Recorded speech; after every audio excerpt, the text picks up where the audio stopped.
आप ऐसे बैठे हैं सब लोग, है ना, you are sitting like this. अब हमारा लंग है, लंग के साइड में हार्ट है, हार्ट थोड़ा ऊपर की तरफ है। जब आप ऐसे करेंगे तो हार्ट ऊपर, लंग नीचे, तो ग्रेविटी से heart will push the lung. Clear है ना ये? तो लंग्स की साइज छोटी होगी बड़ी होगी? हार्ट ऊपर है, लंग नीचे, दबाव पड़ रहा है लंग्स पे, छोटी होगी, है ना। तो छोटी होगी तो वो ठीक से काम नहीं कर पाएगा, जाहिर सी बात है, आपको सांसों की दिक्कत आएगी। तो अभी जैसे आप बैठे हैं और आप में से अधिकतर लोगों को सांसों की कोई दिक्कत है ही नहीं, लेकिन अगर आप ऐसे लेटेंगे जैसे मैं बैठा हूं, तो आप ऑब्जर्व करेंगे कि मुंह खोलना पड़ेगा सांस लेने के लिए। मुंह बंद करके सांस नहीं ले पाएंगे, है ना, दिक्कत आएगी आपको। तो आपको समझना पड़ेगा कि ग्रेविटी एक इंपॉर्टेंट मुख्य भूमिका प्ले करता है, जिससे आपके बॉडी के ऑर्गन के साइज छोटा बड़ा, उनका काम ज़्यादा कम हो जाता है। उदाहरण के तौर पर मैं कुछ एग्जांपल दूंगा। तो हम ये करते हैं, यहाँ भी ये करते हैं कि जैसे ही कोई पेशेंट कंप्लेन करता है ब्रेथलेसनेस की, कोई पेशेंट है जो ऑक्सीजन सिलेंडर से ही साथ में आया है, उसका वो हटा देते हैं और उस पेशेंट को हम आगे की तरफ झुक के जब बैठा, तो अब लंग्स एक्सपैंड हुआ बाय 20%, और ऐसा 15-20 मिनट तक करने से हमने देखा उसका SpO2 बढ़ जाता है, उसके सिम्टम घट जाते हैं। तो हमने क्या किया, सिर्फ पोस्चर को बदल दिया, और ये कितनी देर में काम आएगा? 15-20 मिनट। तो वो जो ऑक्सीजन पे निर्भरता थी उसको खत्म करने के लिए हमने ऑल्टरनेटिवली पोस्चर यूज किया, right. It is called postural medicine. आप देखेंगे कि किसी भी हॉस्पिटल में पेशेंट को लिटाया होता है तो कैसे पेशेंट लेटा होता है? पेशेंट हमेशा हॉस्पिटल में लेटा होता है, पीठ के बल लेटा होता है ना, राइट। अब जब पीठ के बल मान लो मैं लेटा हूं, तो हम लंग छोटा होगा कि बड़ा होगा?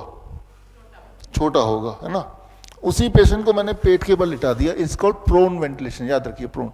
तो अब जैसे पेशेंट लेटा हुआ है तो द लंग एक्सपैंडेड, और ऐसे ही लेटा रहेगा तो 15-20 मिनट में उसका SpO2 बढ़ने लगेगा, या तो बैठे या लेटे, राइट। लेकिन लेटने का पोस्चर ये है। अब देखिए जो स्लीप एपनिया का पेशेंट है यहाँ पे कोई स्लीप एपनिया, मतलब आधी रात को उसकी सांसें अटक जाती है, वो उठ जाता है।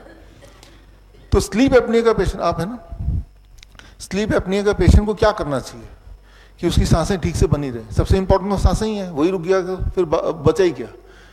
तो उसके लिए हमने वो तभी वो सांसें आती रहेंगी जब उसका लंग एक्सपैंडेड रहेगा, है ना, समझ रहे हैं ना। तो लंग को एक्सपैंड करने के लिए आप याद रखिए, जब आप पीठ के बल लेटते हैं तो लंग्स कोलैप्स होता है सभी का, तो सांसें लेनी थोड़ी सभी के लिए मुश्किल है। लेकिन जिसका लंग्स ऑलरेडी कॉम्प्रोमाइज्ड है तो उसके लिए और मुश्किल हो जाएगा, और सांसें नहीं आएंगी तो वो उड़ जाएगा, जग जाएगा। स्लीप एपनिया बोलते हैं इसको, है ना। तो ऐसे लोगों को हम बोलते हैं जब तक ये ठीक ना हो जाए, ठीक करने के लिए वो 3 दवाइयां हैं, पर उसको कुछ दिन लगेंगे, तब आपको पीठ के बल नहीं सोना है। क्लियर होगी बात? पीठ के बल नहीं सोना है। अब होगा क्या, उनको तो आदत है, जब वो सो रहा है उसको थोड़ा ना पता कि वो पीठ के बल सो रहा है, पेट के बल सो रहा है, साइड पोस्चर में सो रहा है, उसे तो नहीं पता। तो उसके लिए हमने एक मशीन बनाई है ताकि पीठ के बल वो सोए ना। 2 रुपए की मशीन। उसके लिए कुछ सामान चाहिए, एक नींबू चाहिए। हम नींबू लेते हैं, उसके एक टी-शर्ट पे यहाँ पे पीछे बांध देते हैं। अब क्या होगा, जब सो रहा है वो, अगर पीठ के बल सोने की कोशिश करे क्या होगा, वो चुभेगा और वो पीठ के बल सो ही नहीं पाएगा।